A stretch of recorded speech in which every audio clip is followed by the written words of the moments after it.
Bien, je vous remercie toutes et tous. Je ne vais pas recommencer à citer tous les présents. Maintenant, je pense que tout le monde sait qui est présent, qui n'est pas présent. Je voulais juste en remercier le président Hérondard de la confiance qu'il m'a faite de pouvoir quand même, malgré mon départ de la Cour nationale du droit d'asile, présenter cette conférence, cette partie de ce colloque à laquelle je tenais tout particulièrement parce que, cher Toby Nathan, cher professeur, c'est à moi donc que revient l'infime honneur de vous présenter et d'introduire cette conférence qui est donc intitulée Le migrant est-il un autre? L'exil au regard de l'ethnopsychiatrie. Alors vous êtes professeur émérite de psychologie à l'université Paris 8, vous êtes à la fois essayiste, auteur de romans policiers, en un mot écrivain, et vous avez publié une quarantaine d'ouvrages dont La Société des belles personnes ou encore Les âmes errantes. Vous êtes né en Égypte, et vous avez vous-même vécu un parcours migratoire qui nécessairement a façonné votre façon d'appréhender les choses et les gens. Vous écrivez ainsi dans votre ouvrage intitulé « Nous ne sommes pas seuls au monde, les enjeux de l'ethnopsychiatrie » que, quoi qu'on en dise, l'exil est une souffrance, l'une des plus aiguës.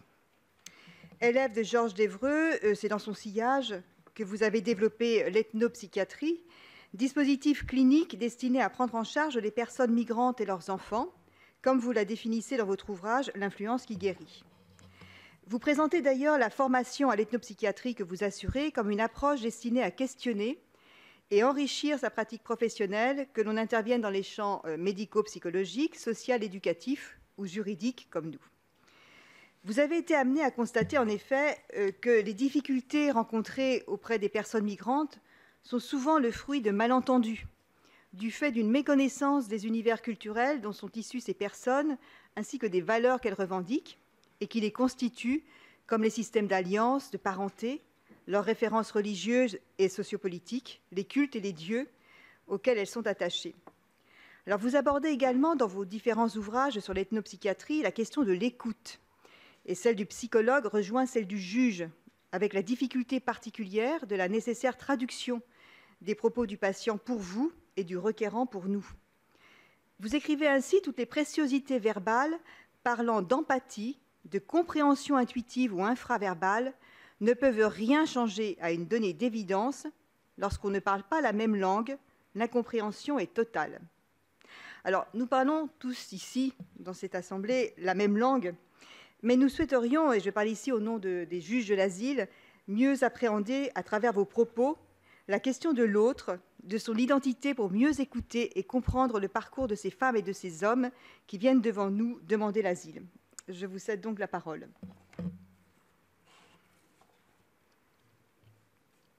On m'entend? Parce que j'ai pas beaucoup de voix, hein. Excusez-moi.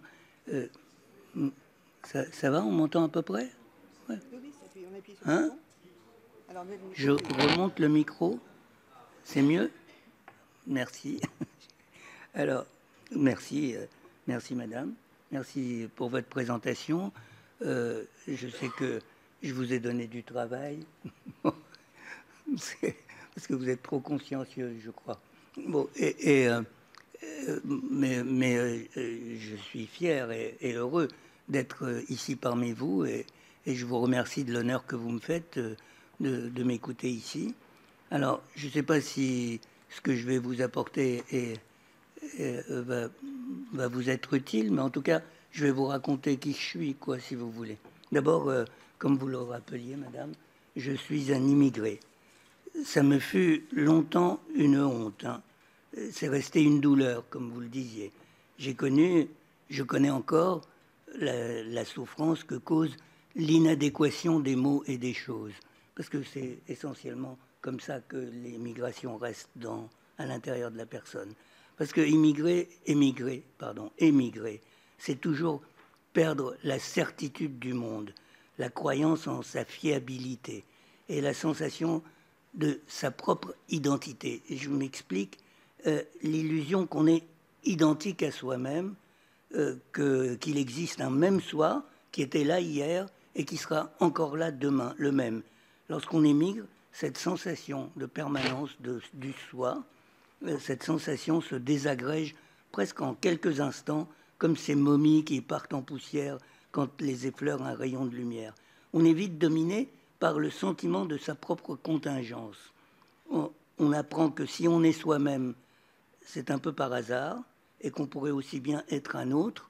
Et c'est ce qui m'est arrivé à plusieurs reprises. J'ai été 2 fois un autre. Parce que je suis né un petit Égyptien, vous le disiez. Après, j'ai été un petit Italien. Et après, j'ai été un petit Français. C'était pas le plus facile, hein, je vais vous dire. Hein. Bon, et donc, je peux affirmer que la migration potentialise l'audace, parce que si rien n'est acquis, alors tout est possible, quoi. Et donc, il y a quelque chose comme ça chez les immigrés, mais aussi le désespoir, parce que rien ne sera plus jamais comme avant. On ne pourra jamais restituer le passé, le monde d'avant. Alors, je les définirais comme ça, les migrants. Donc, je suis à la fois audacieux, j'espère que je le suis dans le bon sens du mot, et désespéré, et malheureusement, c'est ce que je suis aussi. Et tel me semble être les enfants migrants, l'enfant de migrants que moi-même j'ai été. C'est sans doute dans ce passé un peu brumeux, fait d'incertitude et d'angoisse, mes 9 ans, mes 10 ans, cette époque de ma vie où ma famille et moi ne savions pas si nous arriverions un jour quelque part, c'est sans doute l'origine de mon souhait de prendre en charge la souffrance psychologique des immigrés. Mais je dis ça, mais j'y ai jamais pensé comme ça. Hein. Je n'ai pas dit, ah, puisque je suis un immigré, je vais m'occuper des immigrés. J'ai jamais pensé ça. Vous savez, j'ai toujours pensé à ce qu'on peut apporter des choses nouvelles en psychologie. C'est très compliqué, hein, parce que, comme votre discipline, j'imagine, le droit, je veux dire, c'est très compliqué d'apporter des innovations. Hein. Bon, et donc, c'était plutôt ça que je recherchais. Et c'est après, en me repenchant là-dessus, je me suis rendu compte que ça a été ma principale question. De mes premiers pas dans la thérapie, je m'en souviens, j'ai imaginé des dispositifs permettant une relation d'empathie avec les immigrés. Et pour cela, j'ai d'abord introduit la langue, comme vous le mentionniez, madame. Elle a très bien compris, elle a tout lu, alors c'est très bien. J'ai d'abord introduit la langue des patients dans l'espace de la séance. Donc, vous savez, c'était une époque où la psy ressemblait un peu au confessionnal quand même. Hein. C'était un psy, un patient, et on se murmurait des choses à l'oreille. Et je pense que ça ne va pas bien avec le soin, ça. Ça va bien avec l'aveu de faute, mais pas avec le soin. À mon avis, c'est incompatible avec le soin, cette relation duelle. Alors, comment introduire la langue? D'abord, constater que s'il parle le français, souvent, il le parle un peu, plus ou moins, il ne parle pas la même langue que les Français qui parlent le français. Je veux dire qu'ils ne pensent pas, qu'ils ne rêvent pas dans cette langue. Et malgré notre désir de les aider, si on ne comprend pas leur langue, la langue des patients, on ne comprend rien du tout, parce que la langue, c'est tout ou rien. On ne peut pas comprendre la langue un peu, comprendre malgré tout, comme les gens disent parfois. Comprendre, comme le mot l'indique, c'est prendre tout, comprendre, tout prendre. Certes, tout ne passe pas par la langue, mais rien ne passe sans la langue. Alors, comment intégrer la langue dans la thérapie? Eh bien, en introduisant un interprète, vous me direz. Oui, mais un interprète du genre de ceux qui œuvrent dans les procédures publiques, c'est-à-dire les procédures publiques de traduction, je veux dire, qui a vocation à s'effacer pour gommer les différences de langue, celui-là qui parle à la place de celui qu'il traduit, donnant l'illusion, y compris dans l'intonation de sa voix, hein, j'en ai connu beaucoup, hein, d'être lui-même l'interlocuteur, ce type d'interprète, ça ne nous convient pas. En clinique, nous avons besoin exactement du contraire. C'est-à-dire, il nous faut distinguer le sujet de sa langue, marquer les différences, ou plutôt les dissonances, entre les codes qui le constituent et qui l'habitent, et la personne qu'il est ou qu'il prétend être. Alors, ces interprètes que nous avons invités dans les séances, nous les avons formés aux obligations de la thérapie. Nous leur avons appris à ne pas seulement traduire, mais aussi à s'arrêter de traduire lorsque le concept ou la coutume ne peut plus se dire en un mot en français, parce que tout est traduisible d'une langue à l'autre. Sauf que certains mots, dans une langue, il faut un paragraphe, il faut 3 pages pour le traduire. Et donc là, on demande « arrête-toi, on va discuter ». Et ça, il nous faut des interprètes qui savent faire ça. c'est-à-dire démonter ensemble, parcourir, expliquer.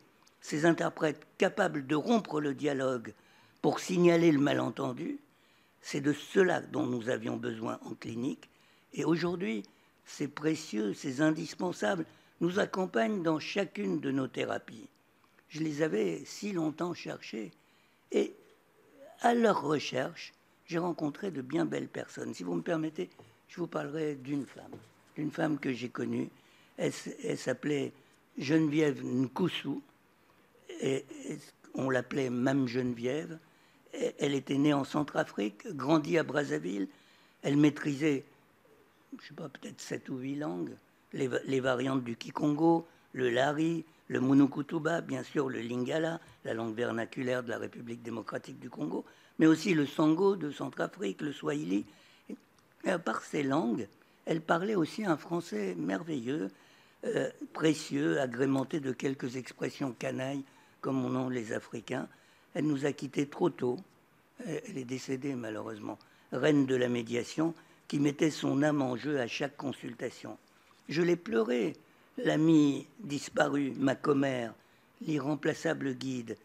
Elle aurait tant aimé être là avec moi, et peut-être qu'elle parle un peu à travers moi, parler de cette place, elle qui mettait toute son énergie à animer l'interface. Elle traduisait, certes, mais elle était l'opposé d'un interprète. Elle ne s'effaçait pas, elle s'esclaffait. En pleine séance, au contraire, elle disait « Mais tu racontes des histoires », elle disait aux patients comme ça. « Mais qu'est-ce que je ne veux pas traduire ça, tu racontes des histoires ». C'est ça dont nous avons besoin. Elle s'esclaffait en pleine séance, au contraire. Y allait de ses propres commentaires, pleurait aussi, balbutiait, tressautait, pestait. Elle existait, elle surgissait de sa traduction en personne singulière, contraignant chacun à le devenir aussi durant la séance. Elle savait intervenir au creux d'une séance de thérapie. Elle n'était pas thérapeute, hein, mais c'était la plus grande des thérapeutes, à mon avis. Lorsque la patiente, soudain happée par l'esprit d'un mort, je vais vous en parler tout à l'heure, se mettait à trembler des lèvres, à hoqueter, se renversant en arrière, divagant. Alors elle disait, elle est en transe. Si tu veux l'arrêter, Toby c'est moi. Si tu veux l'arrêter, Toby, appuie sur son orteil avec ta chaussure. Et je ne connaissais pas le truc, hein. Ça marche super bien. Hein. Encore hier, nous étions avec un couple. Encore hier, j'ai écrit ce papier il y a quelques jours quand même. Bon, donc c'est une semaine, disons, il y a une semaine, on va dire. Nous étions avec un couple d'Angolais parlant le Lingala. Vous savez, ils mentent, hein. Les immigrés sont des menteurs. Hein. Ben, il faut savoir ça. Parce que quand vous immigrez, qu'il n'y a personne qui vous connaît, c'est l'occasion ou jamais où on peut mentir. Hein. Ben, évidemment, forcément. Alors, moi, je ne mens pas. Hein, parce que tout le monde me connaît. Donc, ils savent ce que je dis. Et donc, nous étions avec un couple d'Angolais qui parlait le Lingala. Ils prétendaient ne rien comprendre en français. Après 20 ans qu'ils étaient là, hein, quand même. Hein. Alors j'étais étonné, je dis quand même, vous parlez français? Non, non, non. Et puis au détour de la conversation, comme ils parlaient de choses, de souffrance, tout ça, j'ai lancé ce que j'avais appris avec Mme Geneviève. Je leur ai lancé, mais tout ça, c'est du Kindoki. Vous comprenez, hein? Kindoki. Ah, vous comprenez, vous? Bon, je repère les gens qui sont de là-bas, quand même. C'est du Kindoki, tout ça. Alors, tout d'un coup, ils éclatent de rire et ils se mettent à parler en français.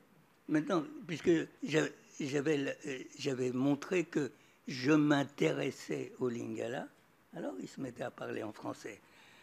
Dans l'équipe que nous avons constituée au fil des temps à l'université, avec tous ces psychologues, ces chercheurs, ces médiateurs, arrivés tout comme nos patients d'Afrique de l'Ouest, d'Afrique centrale, du Maghreb, du Moyen-Orient, des îles d'outre-mer, de fil en aiguille, d'un patient à l'autre, d'un monde à l'autre, nous avons appris, découvert des mots, découvert des techniques, des objets, des êtres, je vais vous en parler bien sûr, beaucoup. Et pourtant, quand je dresse le bilan, nous ne savons pas grand-chose, et parce qu'il y a tant à apprendre, c'est la vie, quoi. Donc les mots d'abord, mais il faut préparer leur venue aux mots, les accueillir, Pour cela, je ne suis jamais seul dans une consultation. Je trouve que c'est la moindre des politesses d'accueillir quelqu'un au sein de son monde, quoi. Il y a là cette personne que j'évoquais, l'interprète. Nous disons un médiateur, mais c'est la même chose, un médiateur. Bon. La vérité est que c'est une interface entre deux mondes. C'est cela qu'il doit être. Et puis nous sommes quelques-uns des professionnels capables de raconter devant la personne intéressée, de parler, nous aussi, de nos singularités, de nos références, de nous mettre en contrepoint les mondes que nous connaissons et les mondes qui nous reconnaissent. Alors je vais vous raconter une petite histoire clinique, un tout petit bout comme ça, juste pour vous illustrer comment ça fonctionne. Laetitia, elle s'appelait Laetitia. Elle ne s'appelait pas comme ça. Mais... Bon, on va l'appeler Laetitia. Une gamine de 8 ans qui ne parle pas à l'école. Mutique, dit son institutrice. Avec sa mère, elles étaient arrivées de Kinshasa quelques années auparavant. Au centre Georges Devreux, où nous les recevons, nous organisons une consultation d'ethnopsychiatrie. Et nous voici réunis autour de cette petite Laetitia. Sa mère l'accompagne, une femme originaire de la RDC. Nous sommes 3 psychologues, une linguiste, une pédagogue et son institutrice, bien sûr. Et nous avons, bien sûr, invité Mme Geneviève, dont je vous parlais tout à l'heure. La mère se confie. Je ne comprends pas pourquoi elle parle en lingala à Mme Geneviève. Je ne comprends pas pourquoi vous dites qu'elle ne sait pas parler, s'exclame-t-elle. À la maison, elle parle beaucoup trop même. Alors personne ne comprend rien, on s'étonne. À l'école, pourtant, elle est mutique. Mais c'est pas Dieu possible, pas un mot, non, rien. La mère se tourne vers Mme Geneviève, elle s'adresse à elle en lingala. Et Geneviève traduit. Elle dit qu'elle connaît sa fille. Elle est volontaire, elle est active, c'est un vrai garçon manqué. Au détour de la conversation, la mère tente une explication. Elle dit c'est peut-être le kimpi. Alors, Geneviève sursaute. C'est là où on reconnaît le bon médiateur. Elle sursaute. Kimpi, elle ne connaît pas ce mot-là, Geneviève. Elle ne connaît pas. Elle dit mais kimpi, c'est du lingala. Elle dit non, c'est pas du lingala. C'est le nom de ma langue. C'est un mot dans ma langue. Alors évidemment, personne n'est de Kinshasa. Hein. Tout le monde est d'ailleurs. Kinshasa, ça fait 20 millions d'habitants, quoi. Hein. Tout le monde vient d'ailleurs, quoi. Et donc, elle vient d'une ethnie du Nord. Ils disent toujours, on est du Nord. Je ne sais pas au Nord de quoi, mais ils sont toujours du Nord. Bon, je sais pas, ça veut dire qu'ils sont loin, quoi. Et donc, non, c'est dans sa langue, dans son ethnie. Ah oui, bien sûr, comme beaucoup à Kinshasa, d'ailleurs. Hein. Geneviève demande à la mère d'expliquer la signification du mot kimpi. L'autre hésite, elle n'y arrive pas très bien. Elle ne se souvient plus de cette langue qu'elle ne pratique plus. C'est la langue de son enfance. Et puis comment expliquer un mot si particulier? Nous l'aidons par des questions. Elle finit par construire une notion. Elle nous dit ah, c'est comme si on avait mis quelque chose dans la tête de Laetitia, comme un objet qu'on avait introduit là. Geneviève ajoute, pour nous aider à comprendre, comme un sort, quoi. Nous demandons encore, mais il doit bien y avoir une manière d'aider les personnes affligées du kimpi. On demande à la mère. La mère se fige. Elle imagine que nous cherchons à la faire parler de sorcellerie. Elle dit « Ah, mais moi, je suis témoin de Jéhovah, hein, je ne touche pas à ces choses-là. Hein. » Et puis, un mot après l'autre, par la magie du verbe intime dont je vous parlais tout à l'heure, dans la langue, tout s'ouvre. Nous avons évoqué, c'est ce qu'il faut faire, hein, le lignage, les noms traditionnels de chacun, les noms dans la langue, cachés derrière les noms chrétiens, parce que les noms chrétiens, c'est pour l'apparence, quoi. C'est encore différent des noms qu'ils vous donnent encore, parce que je crois qu'ils vous en donnent d'autres encore. Donc il y a 3 profondeurs de noms, hein. Et donc les noms de l'origine, quoi. Et elle a pensé, tout d'un coup, elle pense à sa mère. Sa mère aurait certainement su quoi faire pour aider la gamine. Et soudain, une fulgurance. Le lélemba. Le lélemba, qu'est-ce que c'est? Une plante, nous dit la femme. Une plante dont on tirait une préparation pour laver les enfants qui ont le kimpi. Donc vous avez un kimpi, il faut que vous ayez du lélemba, sinon vous ne savez pas comment faire, quoi. Et elle ne sait pas dire davantage. Elle a grandi en ville, dans un quartier de Kinshasa. Ce type de traitement ne s'administre qu'au village. Et puis elle a oublié. Long silence. Elle s'avoue très émue. Elle ne s'attendait pas à ce qu'on parle du pays, de sa maman, et surtout avec ces mots de là-bas. Et il est clair que notre intérêt pour ces choses-là l'a invité à s'ouvrir. Et puis voilà. Et, vous savez, je comprends, Laetitia. Enfant, moi, j'avais honte de ma différence. Maintenant, j'ai plus honte. Hein. Mais à l'école communale, j'aspirais de tout mon être à me fondre dans le groupe de semblables que naïvement j'imaginais homogène. Bien sûr que tout le monde venait de partout aussi. Pas tout à fait de partout. C'était moins mélangé, mais c'était quand même un mélange. Je vous parle d'un temps que vous ne connaissez pas. Bon, je blague. Et donc, j'ai pensé que Laetitia était affligée du même mal dont je souffrais enfant, la honte de révéler sa différence. C'était sans doute le motif de son mutisme à l'école. Et pourquoi a-t-elle fait des progrès gigantesques après notre consultation d'ethnopsychiatrie, une seule consultation? Sans doute parce que nous nous sommes tenus avec elle sur cette ligne, cette frontière qui délimite le monde d'avant et celui d'après, la langue de la maison et la langue de l'école. Et nous avons fait en sorte que ces deux mondes qui lui semblaient séparés et conflictuels cohabitent un moment, au moins le temps de la séance. C'est à peu près clair ce que je vous ai dit. Je parle comme je parle, hein, j'ai du mal, hein, mais bon. Alors, il n'y a pas que ça. Il faut aller regarder aussi les choses là-bas. Alors, je me suis un peu promené, pas assez, mais je vais vous raconter quelque chose qui s'est passé au cours d'un de mes voyages. Ça m'a profondément marqué, je vous le raconte comme ça. C'était à Abomey, c'était en 1996. Nous étions partis au Bénin avec mon ami Lucien Hung Patin, qui est psychanalyste, professeur de fac et béninois, d'origine en tout cas. Nous allions mener une enquête sur les dispositifs thérapeutiques traditionnels de la folie au Bénin. Et donc nous contactons l'association des guérisseurs d'Abomey qui s'occupe de la folie. Et donc on va les voir et puis on leur dit, c'est moi qui pose la question, d'après vous, qu'est-ce qui peut rendre fou? Alors là, vous allez être étonnés parce que c'est évidemment pas les mêmes choses que chez nous. Hein. Qu'est-ce qui peut rendre fou? Les uns ont parlé de malveillance, d'action sorcière, du rôle de ces charlatans qu'ils appellent là-bas des malfaisants. C'est un beau mot, hein. Ceux qui font le mal, quoi, les malfaisants, quoi. Et qui fabriquent des sorts. Les sorts, ces objets qu'on enterre sur le passage des personnes. C'est comme ça qu'on rend quelqu'un fou. Hein. On fabrique un objet, puis on le met, on l'enterre, la personne passe dessus, et puis hop, à son insu, elle devient folle. Ce sont eux qui rendent fou, a énoncé l'un des guérisseurs. D'autres ont évoqué les esprits, les divinités tutélaires, les vaudous qui, lorsqu'ils n'ont pas été honorés, agressent les familles, causant des maladies aux plus fragiles. Nous avons discuté longuement. Nous nous apprêtions à repartir, et jusque-là, resté dans la pénombre, le plus ancien, un grand, très digne, chevelure et barbe aussi blanche que l'écume des vagues, et il s'est levé pour parler. Et il se fit un silence parfait. L'homme était respecté.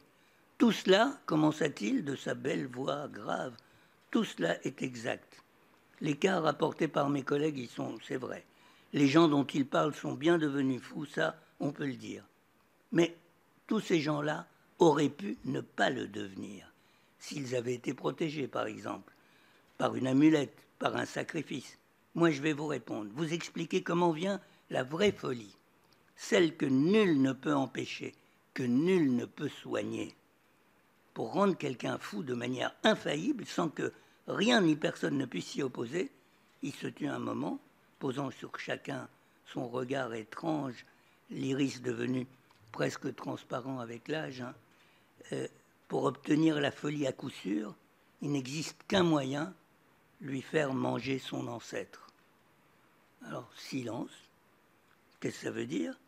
Eh bien, il explique. Hein. Je veux dire, lui donner du lion si son ancêtre est un lion, lui donner de l'aigle ou du ragondin si c'est l'animal dont il descend, et bien sûr, lui le donner en ragoût pour pas qu'il se rende compte quelle est la viande qu'il a mangée, quoi. T'as entendu, s'exclame Lucien à côté de moi. Lorsqu'on entend « mon ancêtre est un crocodile », c'est pas une blague. C'est pas une simple façon de parler. Hein. Alors, moi maintenant, je rigole plus lorsque Diarra, notre médiateur sénégalais qui bosse avec nous au centre Georges Devreux, nous dit « Ah, les Keïtas, c'est des lions !» C'est pas seulement une façon de dire, quoi. C'est quelque chose d'autre. C'est que leurs ancêtres sont des lions. Bon, évidemment, pour leur donner à manger des lions, c'est compliqué. Trouver des lions à manger, c'est compliqué. Mais alors, ces gens que j'ai vus à Abomey, ça aurait pu être à Porto Novo, à Lagos, à Douala, à Cancan ou ailleurs. Eh bien, moi, je considère que ces gens-là sont mes collègues. C'est la seule façon de travailler avec ces patients. Ce sont mes collègues. Et ils maîtrisent à la perfection, par exemple, ce que moi je ne maîtrise absolument pas, les 256 figures du Fa. Vous savez, le Fa, c'est quand on jette les colliers de demi-noix de palme, là. Et puis on voit comment ça, ils s'alignent, ouverts, fermés. Il y a 256 figures. Ils les connaissent par cœur. Moi, je ne les connais pas. Moi, je prends en charge dans ma consultation des populations immigrées en région parisienne. Il m'arrive quelquefois de recevoir des béninois dont la langue maternelle est le fond. Alors, il est clair que j'ai besoin en premier lieu des connaissances de ces collègues d'Abomey. C'est obligatoire. Si je ne les connais pas, ces connaissances-là d'Abomey, des collègues d'Abomey, eh ben, je ne vais rien y comprendre, ni aux symptômes de mes patients, ni à la façon de les soigner. Donc, ça implique l'écoute, bien sûr, mais aussi la connaissance. Et la connaissance, elle s'acquiert en y allant. Bon, je suis parti souvent dans des endroits aux marges des mondes policés pour rencontrer ceux-là, mes confrères, ces femmes, ces hommes qui soignent aussi, mais avec leur propre méthode, dans le cadre de leur propre philosophie. Et je me suis assis à leur école. Alors, se décentrer, donc lorsqu'on reçoit un migrant, en s'obligeant à sa langue, en tentant de s'initier à son monde, on peut renforcer ce décentrement par des voyages dans des lieux où il aurait nécessairement reçu des soins. Et soigner, c'est toujours un travail sur mesure, un travail d'artisan. J'ai mis le temps à comprendre, soigner, c'est toujours être en apprentissage, c'est jamais savoir. Bon, alors, je vais vous dire deux choses là-dessus. Je crois que il me reste du temps. Un petit peu, je crois quand même, oui. On a commencé à quelle heure? On a commencé à 4... On va tenir l'horaire, quoi. Ouais. Je vais essayer. On a commencé à 16h10, par là. On va dire 16h10. Bon, alors, les êtres d'abord. Les êtres. Comme souvent dans ce métier, c'est une patiente qui m'a initié. Je vais vous parler de cette patiente, si vous voulez bien. Je l'ai appelée Prudence. Bon, c'est des prénoms qu'on rencontre là-bas, d'où elle vient. Elle est camerounaise. Hein. Je l'ai rencontrée au tout début de la consultation d'ethnopsychiatrie. C'était en 1984. Ça ne me rajeunit pas. Hein. 1984, vous vous rendez compte?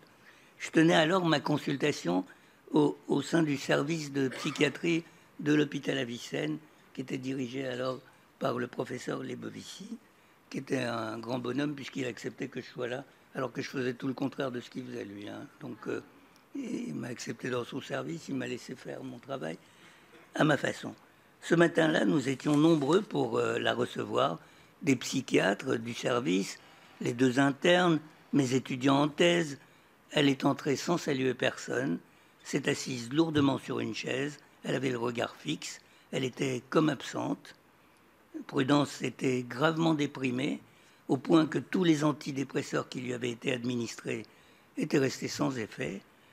La psychologue qui l'accompagnait ce matin-là, une jeune apprentie psychanalyste, nous a longuement expliqué qu'elle était ainsi chaque jour, se traînant du lit au fauteuil, prostrée, mutique, comme hébétée. Et la jeune clinicienne avait fourni une explication de l'état de la patiente. Elle avait dit « Cette apathie, cette impossibilité de travailler, cette impossibilité de s'occuper de son enfant, elle avait une petite fillette de 2 ans, cette tristesse sans fond, bref, sa dépression, sont consécutifs au décès de son père, qui vient de survenir. » Bon. Alors, dépression réactionnelle au décès d'un proche, la messe semblait dite. Petit bémol, l'inefficacité inhabituelle des antidépresseurs. Parce que même si ça ne marche pas très bien, les antidépresseurs, ça marche un peu quand même. Hein. Ça marche un peu. Et là, ça ne marchait pas du tout, quoi. Elle avait, pour vous la décrire, elle avait le visage rond, harmonieux, elle était maquillée avec soin. Prudence, c'était une belle femme, grande, très grande, hein, à la corpulence imposante, impressionnante. Elle me dépassait d'une bonne tête, peut-être plus. Je devais paraître bien fluet auprès d'elle, au sein de cette assemblée. Camerounaise, de langue maternelle douala, elle parlait parfaitement le français, mais il était pourtant manifeste qu'elle n'ouvrirait pas la bouche, que les relations aux autres lui paraissaient au-dessus de ses forces. À ce moment-là, je me suis souvenu d'un maître qui s'appelait Michel Sapir, que vous ne connaissez plus aujourd'hui, et qui enseignait ce qu'on appelait la relaxation psychanalytique. Et donc je savais faire ça. Je me suis dit, je vais faire ça. Alors je m'assois à côté d'elle, comme ça. Je mets les mains sur ses genoux. Et elle a les mains sur les genoux. Je mets les mains sur ses mains, je veux dire. Et je lui dis, détendez-vous. Alors j'insiste, détendez-vous, laissez-vous aller. Fermez les yeux. Vous vous rendez compte quand même, moi, si je vous dis ça, vous le faites tout de suite. Eh ben, elle ne le fait pas. Alors, j'insiste, évidemment. Finalement, elle ferme les yeux. Après un long moment, j'ai senti qu'elle s'était apaisée. Ses paupières ne tremblaient plus, elle était totalement immobile. Après quelques minutes de détente, on a entendu sa respiration devenir plus rapide, de plus en plus bruyante. Ses yeux se mirent à papillonner, ses lèvres à trembler, comme si elle voulait articuler des mots qui ne sortaient pas. Elle semblait lutter contre quelque chose, contre quelqu'un peut-être.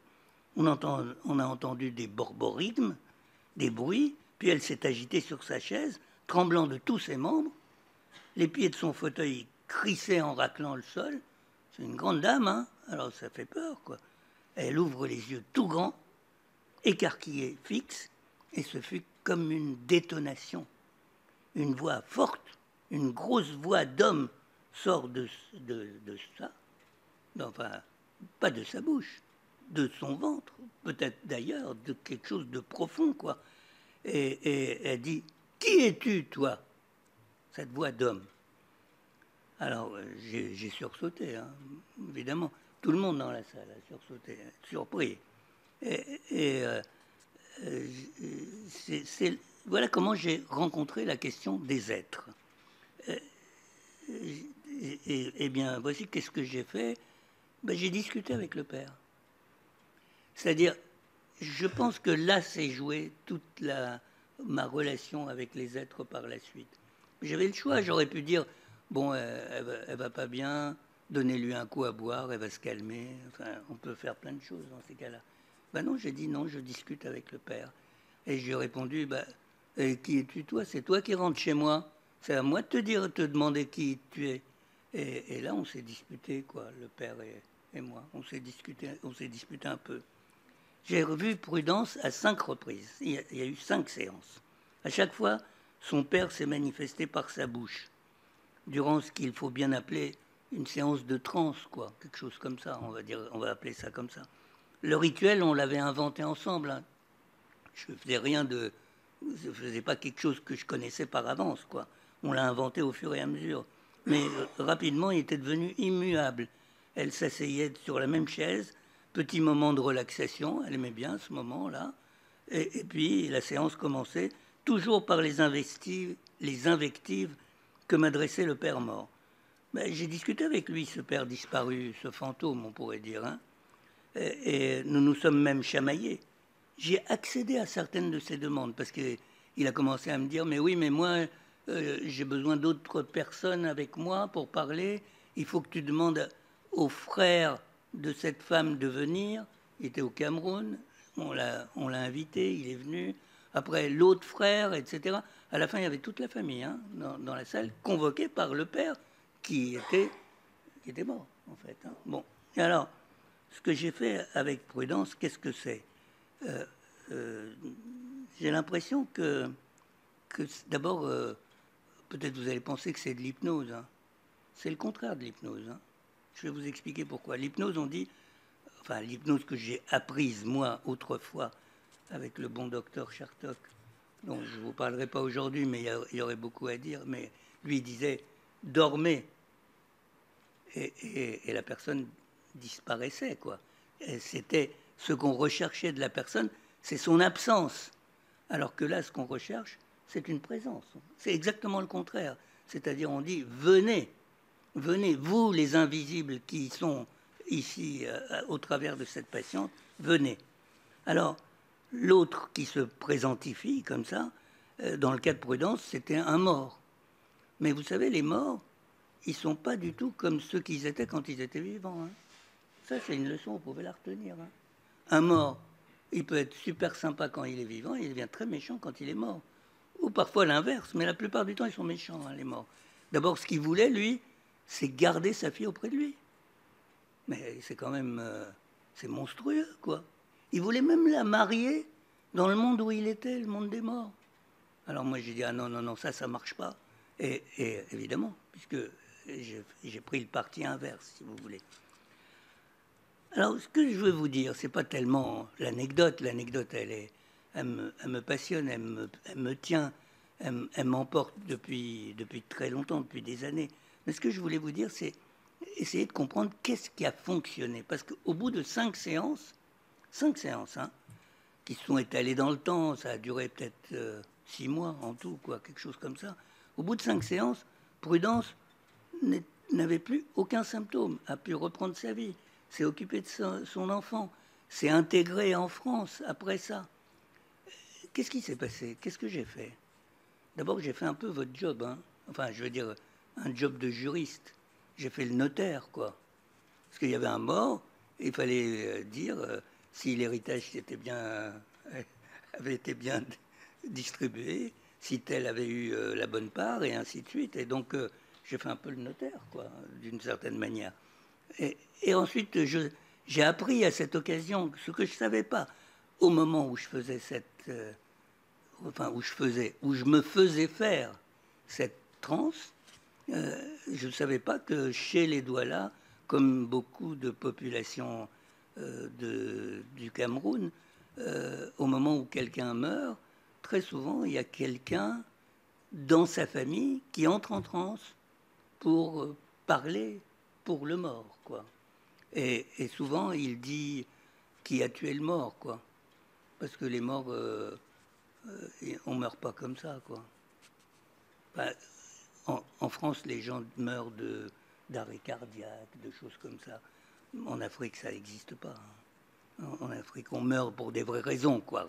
Et des vraies raisons, c'est des gens qui vous voulaient du mal, etc. Donc il faut les dénoncer, ces gens. Et donc c'est à ce moment-là, durant ces séances-là, qu'on les dénonce. Bon, c'est ce qu'on a fait aussi hein, pendant cette séance.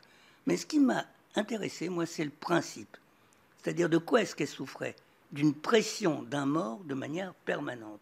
Et moi, ma façon de travailler a transformé cette pression permanente du mort en des rendez-vous avec le mort. C'est-à-dire, j'ai transformé le continu en discontinu. J'ai transformé la pression, la pression douloureuse de l'intérieur par une visite de l'extérieur et qui était rythmée par des rendez-vous. D'ailleurs, au fond, la meilleure façon de soigner quelqu'un, c'est de prendre des rendez-vous avec lui. Voilà, et c'était ce que j'ai fait. Alors maintenant, je vais vous parler encore d'un... Bon, on va en parler si vous voulez, si ça vous intéresse. Mais ce que j'en tire, moi, c'est que les êtres... Parce que souvent, les patients vous disent, mais t'y crois, toi? Alors, vous me parliez des djinns tout à l'heure. Les patients, par exemple, si vous avez des gens de Mayotte, évidemment qu'ils ont des djinns. Tout le monde a des djinns à Mayotte, quoi. Oui. Et donc, si vous dites, ah oui, mais ça, je ne veux pas en parler, on parle d'autre chose, vous êtes à côté de son monde. Si maintenant vous lui dites, parle-moi de tes djinns, qu'est-ce qui va se passer? Il va vous dire, t'y crois, toi? Est-ce que t'y crois, toi? Est-ce que je peux t'en parler comme en ne te soupçonnant pas de condescendance à mon égard? Est-ce que je peux t'en parler de cette manière? Et là, vous êtes coincé parce que vous êtes obligé d'admettre que non, vous n'y croyez pas. Donc ça va pas, ça marche pas. Eh bien moi, cet événement qui est un événement pour moi, qui a été un événement marquant, quoi, qui était mon initiation, en fait, on va dire ça. Et à partir de là, j'ai dit, les êtres, ils existent, puisqu'ils se sont manifestés à certaines conditions, d'une certaine manière, etc. Mais ils existent vraiment. Ils existent vraiment. Et de les traiter, ça fait vraiment du bien aux gens. Donc à partir de là, quand on me dit, t'y crois aux êtres, bah, je dis oui, comme toi. Et après, on peut continuer. Donc ça, c'est sur les êtres. Maintenant, je vais vous parler des objets. Donc, je vous ai parlé des langues, je vous ai parlé des choses à apprendre, du décentrement nécessaire, je vous ai parlé des êtres, et maintenant je vais vous parler des objets. Plutôt que de se demander si l'action de ces objets est réelle, parce qu'évidemment, on disait tout à l'heure, les malfaisants qui fabriquent des sorts, et que ces sorts, bon, vous les mettez sous les pieds de quelqu'un et tout ça, et tout le monde se moque d'eux, mais vous croyez à des choses pareilles, etc. Posez la question autrement. Vous savez les fabriquer, les objets? Vous savez les fabriquer? Il y a quelqu'un dans la salle? Vous savez fabriquer un objet comme ça? Vous savez pas? Bon, à partir de là, vous savez rien dire de ces objets. Parce que c'est de la technicité. Et si on se pose la question de cette manière, sur comment sont fabriqués les objets, à partir de là, on se pose un autre type de question.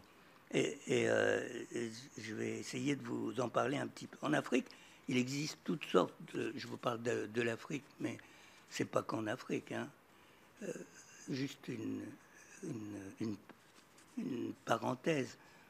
Il paraît que quand les premiers Européens sont arrivés en Afrique, ils ont vu les Africains qui avaient des objets. C'était des Portugais, les premiers. Les Portugais sont allés au Congo au XVe siècle. Hein. C'est très, très, très vieux, quoi. Hein. Et ils voient quoi? Des gens qui ont des objets. Et ils disent, mais c'est quoi ces objets? Et il paraît, alors c'est totalement mythique, hein, parce qu'évidemment, ils ne parlent pas la même langue, quoi. Bon, je ne sais pas comment ils ont fait. Ils disent, c'est quoi ces objets? Et les Africains leur auraient répondu, ce sont nos dieux. Et là, les Portugais se seraient moqués d'eux en disant, vos dieux, c'est vous qui les avez fabriqués? C'est rien que des dieux fabriqués, fétisso, ce qui a donné notre mot fétiche. Fétiche. Et il paraît, mais tout est faux dans cette histoire. Mais cette histoire est exactement ce qui se repasse tout le temps avec ces patients-là. C'est-à-dire qu'on ne se pose même pas la question de, ben, je sais pas, moi j'ai des... Vous avez des médailles autour du cou? Non, vous n'avez même pas de médaille? Non. Bon, enfin, les Africains, l'histoire ne dit pas si les Africains ont demandé aux soldats portugais qui était la médaille là, qui était représentée autour de leur cou, quoi, parce que c'était un dieu aussi, quoi, hein, une déesse en général, en fait, parce que c'était la Vierge Marie, j'imagine. Bon, en fait, il existe toutes sortes d'objets de cette nature. Ce qu'on colle à son corps, ces amulettes qu'on porte au cou, dont on parlait tout de suite, au bras sous la coiffe, contre le crâne, à la ceinture ou simplement dans la poche. Ce sont des petits sacs de cuir ou de tissu, mais aussi des ceintures de peau, en peau de serpent, en peau de félin, bardées de cauris, contenant des plantes, des poudres, parfois des écritures. Ceux-là, on le devine, agissent du fait de leur contact avec les organes sensibles, les organes essentiels. Le cœur, par exemple, on porte souvent ces amulettes au bras gauche, quoi. Hein. Le cerveau, parce qu'on les met souvent sous la tête, sous la coiffe, vous savez, sous le chapeau, on les met sous le chapeau. Hein. Et le foie, on les met autour de la taille. Les mains, aux doigts, moi j'en ai. Hein. Mais les plus intrigantes des objets sont ces statuettes qui agissent, qui sont censées agir à distance. Des figurines dont la taille peut aller de quelques centimètres à plus d'1 mètre, de forme humaine, parfois, ou animale, dont l'apparence signe immédiatement l'identité. On comprend tout de suite que c'est des choses pas pour faire du bien aux gens. Hein. Au premier regard, on voit que ce sont des objets chargés, des objets actifs.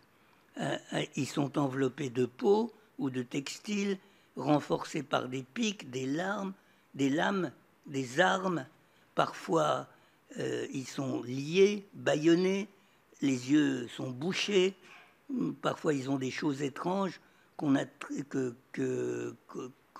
qu'on appelle des paquets qui sont accrochés au dos, etc. Vous en avez vu des objets comme ça? Oui, ça va. Je vous parle de choses que vous connaissez, quoi. Et on appelait autrefois ces objets en Europe des objets faits. Fait, ça veut dire pour faire. Parce que après, c'est devenu la fée, etc. Mais la fée, ce qui la caractérise, c'est qu'elle fait, justement. C'est qu'elle fait des trucs, quoi. Et donc, ces objets-là, ils ont un nom au Bénin. Je vous parlerai juste du Bénin. Parce que je connais un peu mieux, parce que j'y suis allé, je les ai vus sur place, etc. Et au Bénin, on dit beau. Ces objets-là, on les appelle beaux. Ce sont des statuettes de bois, longilines, de forme humaine, qui se terminent par une pointe qui permet de les planter au sol. Elles sont hautes de 30 à 50 cm, patinées par le temps, par les libations, les offrandes. Alors, on dit, en langue fon, on dit bocho, qui signifie, c'est qui a donné beau parce qu'on le dit en abrégé. Bocho, en langue fon, ça veut dire cadavre agissant. Cette chose-là, c'est un mort à qui on a donné vie, quoi. C'est ça, cet objet-là. C'est pour ça que quand on regarde ces choses de loin, on se dit mais pourquoi ils y attachent tant d'importance? C'est un cadavre à qui on a donné vie et c'est de la technique. Parce que est-ce que vous savez donner vie à un cadavre? Vous savez pas? Non, ben non. Eh ben c'est compliqué, hein. C'est très compliqué. Hein. Et donc, pardon de vous parler des choses aussi triviales, mais c'est qu'on sait que les morts sont les meilleurs des gardiens. C'est pour ça qu'on prend des morts pour garder. Et moi, ça m'avait impressionné quand j'étais au Bénin. Je me baladais dans la rue. Vous savez qu'ils commencent à construire une maison au Bénin. Puis ils n'ont plus de fric, alors ils construisent un mur. Puis ils laissent devant des sacs de ciment, quelques briques, etc. Et quand ils auront un peu plus d'argent, ils achèteront et puis continueront. Mais évidemment, on peut tout leur piquer. On pique tout en Afrique. Hein. Et bien ça, ces choses-là, ils n'y touchent pas. Pourquoi? Parce qu'il y a un bocho devant. Il y a un bocho, ils gardent. Ils gardent et tout le monde fait très attention à au travail du bocho. Pourquoi on utilise un mort pour garder? Parce que les morts ne dorment pas, puisqu'ils sont éternels. Ben oui, ils ne dorment pas. Alors, le tout, ce que j'étais en train de vous dire,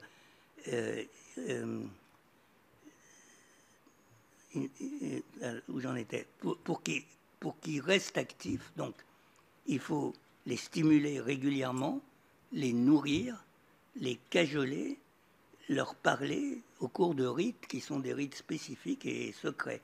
Le tout discrètement, secrètement.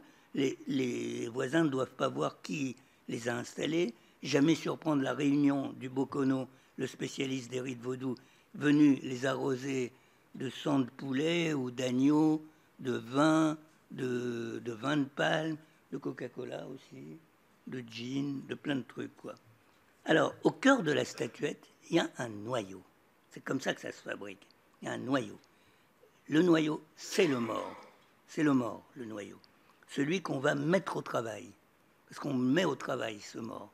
Il a un nom, on le prononcera à haute voix, on l'inscrira d'une manière ou d'une autre au sein de l'objet. On dispose d'une de ces substances imputrescibles. Parce que le mort, tout se dégrade dans le mort, sauf certains trucs, quoi.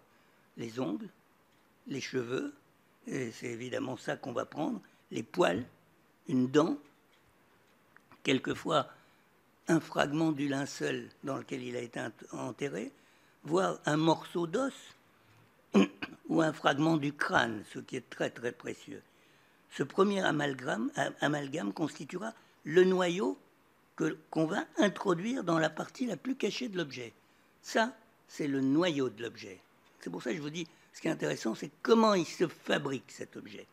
Et ensuite, il s'agira de se placer sous la protection d'une des divinités qu'on va solliciter. Alors, ça dépend ce qu'on veut.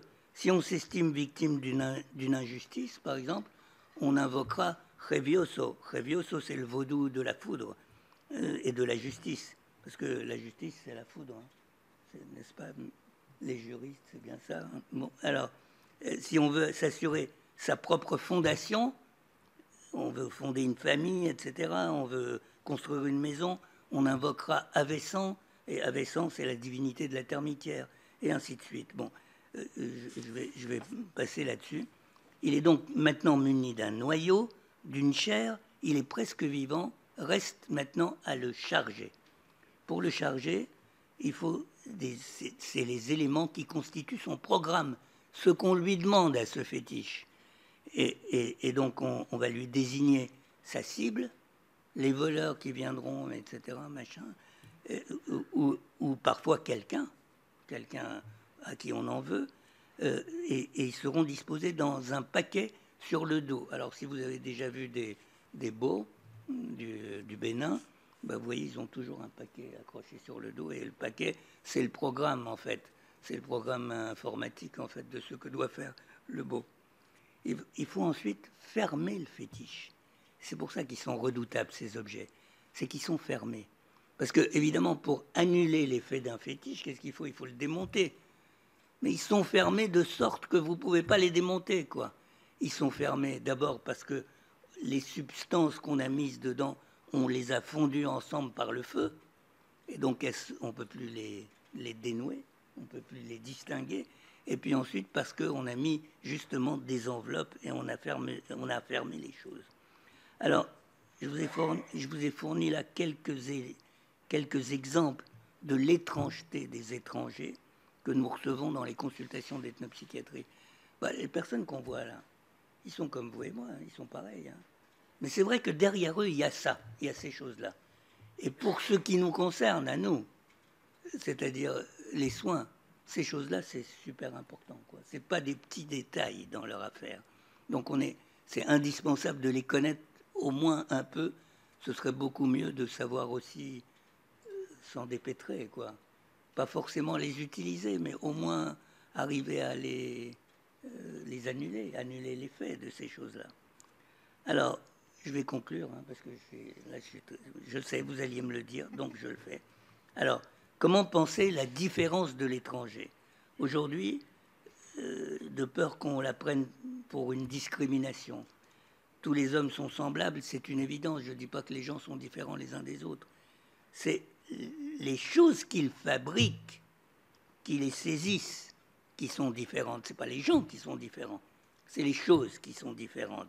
Leur langue, leur manière d'être, leur dieu, leurs techniques de divination, leurs médicaments, les objets qu'ils fabriquent, tout ça c'est différent. Et comme dit un proverbe africain, si quelque chose a été fait par un homme peut le défaire. Ça veut dire que tout le monde peut comprendre, mais il faut se mettre à l'école de ces choses-là pour les comprendre. Les discours qu'on entend ici et là introduisent, peut-être à leur corps défendant, j'accuse personne, hein, une hiérarchie entre les hommes. Les discours de droite, immédiatement compréhensibles, introduisent l'idée qu'il existe une hiérarchie entre les cultures, entre les civilisations, entre les sociétés. On reconnaît bien l'usage de ce type de discours. C'est une pensée naïve, intellectuellement pas très élaborée, mais et qui surtout ne s'appuie que sur des impressions, qui cherchent seulement le consensus des sentiments. Tout aussi inquiétant, les discours de gauche, et c'est de ça que je voulais vous parler, qui introduisent aussi une hiérarchie, mais d'une autre nature. La gauche prend la part des immigrés, mais attention, pas des étrangers, des sans-papiers. Elle prend la part des sans-papiers, pas celui des Soninké, par exemple, moins encore des Soninké de la région de Caille, ce peuple de marabouts attaché à des traditions. Non, la gauche prend parti du sans-papier tout court. Le sans-papier, lui, il sait qu'il est Soninké, il ne s'appelle pas sans-papier. Hein. Et il sait très bien que son identité, ce n'est pas sans-papier. Je veux dire, la gauche défend l'immigré, pour autant qu'il est n'importe quel immigré, mais le migrant n'est jamais n'importe quel migrant. il ne s'est choisi ni une identité de migrant, ni une identité de sans-papier. Il est un Pashtun que les aléas de la politique ont fixé en Afghanistan, pris dans une démarche migratoire, dans un projet collectif de soutien à sa famille demeurée là-bas. Et il est un tout jeune sikh du Pendjab chargé d'un mandat familial. Vous en avez sûrement beaucoup. On en a aussi. Il est un Cambodgien autrefois rendu fou de rage par la politique de Pol Pot. Il est un frère cadet d'un village du Sahel dévoré par les sables et la sécheresse où il n'a plus guère de place. Il est un jeune Égyptien sans famille, errant famélique dans les ruelles du Caire, considéré chez lui comme une créature des diables. Nous on dit des Rafarites, les diables. Chacun de ces migrants est évidemment une personnalité singulière, mais ils sont tous attachés à des lieux fixés, à des langues, redevables à leur famille, dépendants d'ancêtres et adeptes d'un dieu, parfois de plusieurs dieux, des esprits. Je dirais même qu'ils y sont d'autant plus attachés. C'est ça qu'il faut comprendre. Il ne faut pas écouter mes collègues qui vous disent « Oh, mais là, ils n'y pensent plus, ils sont partis, ils veulent devenir français, etc. » C'est du baratin. On est d'autant plus attaché à ces choses-là qu'on est éloigné d'elles.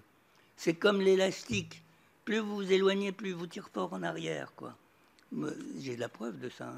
Les Arméniens aujourd'hui, par exemple, qui veulent avoir des recettes traditionnelles d'Arménie, ils les demandent aux Arméniens de Marseille. Parce qu'en Arménie, ils ne s'en souviennent plus. C'est les Arméniens de Marseille qui connaissent encore les vieilles recettes, quoi. Alors, je sais bien que s'ils réfléchissent, ces hommes de gauche dont je vous parlais tout à l'heure, savent que ces gens-là viennent d'un monde. Mais ce n'est pas à la découverte de ce monde qu'ils s'attachent. Plus encore, ils les imaginent tels qu'eux-mêmes se rêvent, les hommes de gauche, libérés de chaînes millénaires, volontaires dans un processus d'acculturation radicale. C'est pourquoi ils les veulent migrants. C'est comme ça qu'on dit, migrants. Sans s'apesantir sur l'origine, sans papier. Le sont-ils sans doute, mais pas sans parents, pas sans famille, pas sans Dieu. Lorsque j'étais enfant, on ne disait pas migrants. On disait émigrés. Nous étions émigrés d'Égypte. Moi, je viens de là. D'ailleurs, moi, j'ai jamais eu de statut de réfugié. Comment ça se fait, d'ailleurs ? On peut y remédier. On peut y remédier ah bon. Et parce que j'ai été expulsé, quand même. Et donc, bon... Faites une demande. C'est une demande, voilà, c'est ça. Et donc, on disait émigrés, émigrés d'Égypte, bientôt immigrants en France. C'est-à-dire on partait et on arrivait.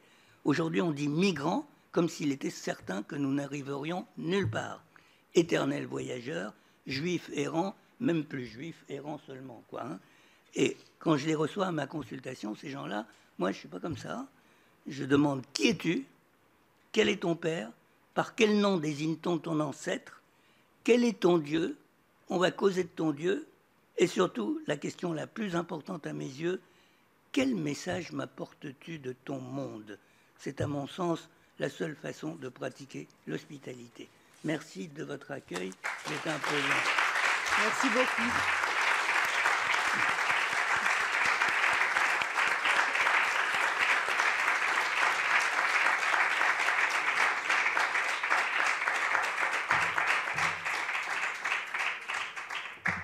Alors, je sais qu'on est on est un peu en retard. Ouais, je suis désolé. Mais est-ce qu'on a... Je ma cravate. Oui, oui. Est-ce que vous avez des questions Est-ce qu'il y aurait une question Ou est-ce qu'il y avait une question dans l'auditorium à la cour? Pas de questions. Bon, bah, écoutez, il me reste à... C'est triste qu'ils n'aient pas de questions. Ça veut dire qu'ils ont tout compris. Très bien. Ça doit être ça. Ah bon, c'est parfait alors. Moi, c'est pas... Ça veut dire que c'était limpide, en fait, c'est ça? Exactement. Bon, c'est sûr et certain, pas de questions du tout. Bon, bah, écoutez, donc, je vais encore une fois vous remercier énormément pour votre conférence et votre présence et votre venue ici. Et donc, on va passer la parole pour la conclusion de ce colloque.